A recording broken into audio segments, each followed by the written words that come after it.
Hi everyone, I've got a completely impromptu soap video today. I was not planning on making a video. I was actually making some beautiful neem soap for some family friends of ours. And you can see all my, my mess here. And look what happened. My soap just thickened up like terribly before I could get it in the mold, and I just gave up trying to even put it in the mold after a little while. The only difference, the only thing, like look how hard it is now. This was only mixed about a minute ago and it's hard already. This recipe has got neem oil, canola, castor, shea butter, coconut oil and palm oil. I would not have expected this to happen. The only difference in this recipe that I have done that I think has thrown it off is I used a different neem oil than the New Directions neem oil that I used in my neem oil soap video. And I basically got soap on a stick. So I thought, well, look, I've never done this video before. People ask me about what to do with this all the time if this happens to you. So I thought I would show you how I'm gonna save this soap. Basically, I'm gonna hot process it. I've got a pot here. I've got a soap making pot. This is just an old second, well, it's not old, it's actually pretty good quality. A secondhand saucepan that I bought just for soap making. Oh, never mind the mess. And I'm gonna put all of the soap into the pot and cook it. I'm gonna add a little bit extra water, cook it, and then turn it into a hot process soap. I was going to be putting this soap in these individual molds, but clearly that's not going to happen. Maybe I could as a hot process. I don't know. I'm not sure, but I might put it in these Crafter's Choice molds. We'll see what happens. All right, let's hot process this soap, fix it up. I better put some gloves on. I didn't have any gloves on. I didn't even realize that I didn't have any gloves on. I've got my goggles on though. I always have my goggles on when I'm making soap. It is most important to protect your eyes. Normally I would do this in a slow cooker, but my soap making slow cooker got a crack in it. So I had to throw it away. I couldn't use it anymore. But this is an alternative rebatch method if you don't have a crock pot or a slow cooker. So look how hard that is. Oh my God. Oh wow, look. It's already started to heat up, hot process itself in the middle. Oh God, this is crazy. Look at that. See how it's all dark and on the inside? That's it gelling. That's it overheating on the inside. Wow. Put this one in. I haven't got any heat on yet. This one's probably done the same.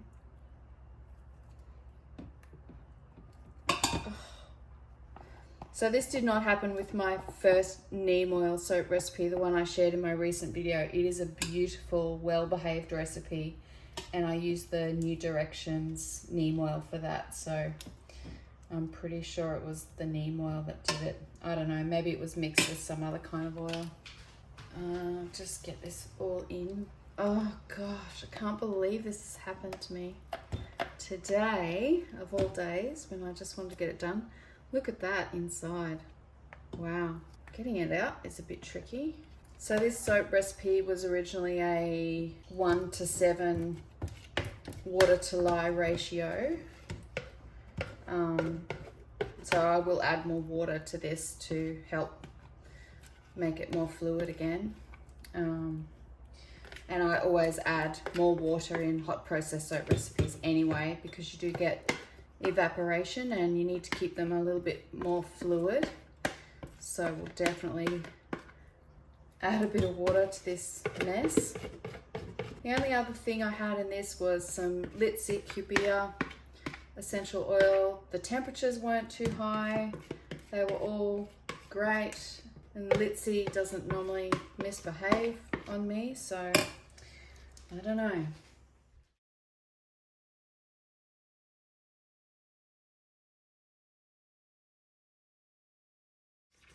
Just scrape out as much of the soap as you can. I dare say this soap may not be given as a gift now.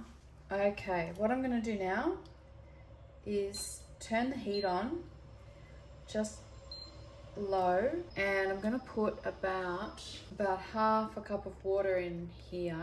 This is about half a cup of water, or maybe a bit less, 70 ml, so about 3 tablespoons, around about 2.5 ounces of water I'll start with. And that's just because you want some steam. You want the water at the bottom of the pot to heat up and steam, and we just want to force the melting of this soap. It's already started to melt in the mold through overheating, and we're just adding some extra heat now to finish off melting this hard bit.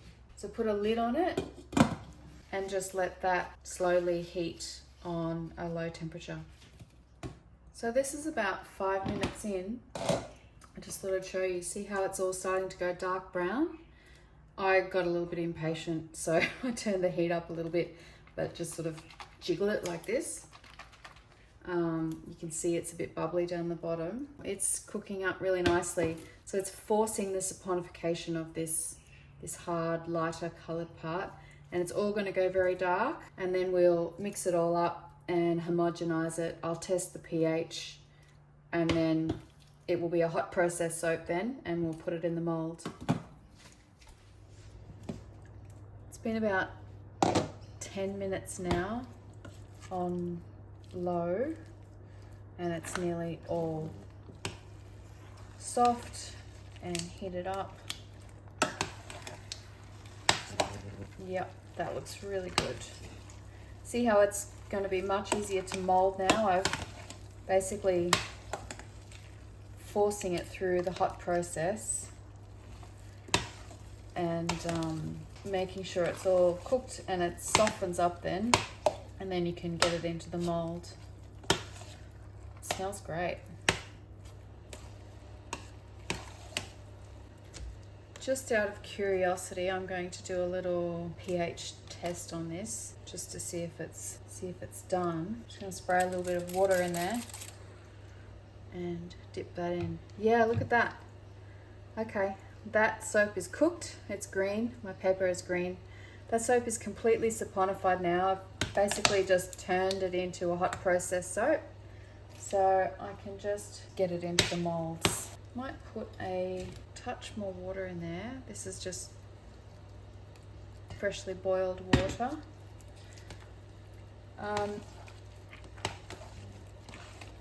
I don't want my hot process soap to be too kind of fluffy and dry, so I just add a little bit more water. My original soap recipe was a fairly low water recipe. It was 1.7 to 1 water to lye ratio, which is a moderate water amount, so it won't hurt to add a little bit of extra water to this, which you would do if you were making a hot process recipe anyway. This is one of the advantages of hot process soap making, is that if you get any issues with your recipe and it speeds up on you very quickly, you don't have to worry about it, because it's all going to be forced through a gel anyway. All right, that's ready to mold. I'm happy with that.